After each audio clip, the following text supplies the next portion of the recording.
நான் இன்றைக்கி சொல்கிற கிக்கு வந்து ஸ்லாப் கிக்கு. ஸ்லாப் கிக்கு வந்து நம்ம ஃப்ரண்ட்டில் நிற்போம். ஆனால் வந்து நம்மளோட கிக்கு வந்து பேக் சைடில் விடுங்க. அதாவது பாருங்கள், பின்பக்கம், அதாவது பின் சைடில் பேக் சைடில் இந்த கிக்கு அடிக்கணும். பொதுவாக இந்த கிக்கு நம்ம மேலே அடித்தோம் அப்படின்னா தலை வந்து சருன்னு சுற்றி விழுந்துருவோம் அவங்களோட ஆப்போண்ட். பாருங்கள், அதாவது நம்ம ஃப்ரண்ட்டில் நிற்கணும், நம்ம கிக்கு வந்து பேக்கில் விடணும்.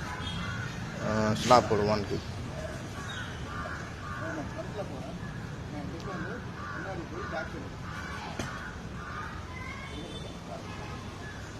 நல்லா கவனிங்க, கிக்கு வந்து பேக் சைடில் விழுகணும். ஓகே, அதாவது காது இருக்கு இல்லையா, அந்த சைடே விழுகக்கூடாது, பேக் சைடில். இது வந்து நாக் அவுட்டுக்கு வந்து ரொம்ப யூஸ்ஃபுல்லாக இருக்கும். பொதுவாக அந்த கிக் பண்ணும்போது டக்குன்னு கொண்டு அவுட்ரு போயிட்டு உள்ள கிக்கை லேண்ட் பண்ணணும் ஃப்ரண்ட்டில், அதாவது பேக் சைடில். ஓகே, நல்லா பாருங்கள், மூவிங் பண்ணும்போது டக்குன்னு வெளியே போயிடணும். வெளியே போய் உள்ளே இறங்கி ஸ்லாப் கிக் அடிக்கணும். நல்லா தெளிவாக பாருங்கள்.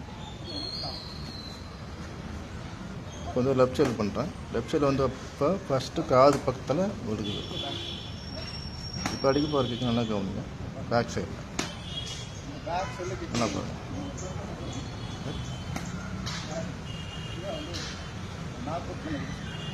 இது வந்து இப்போ பேக்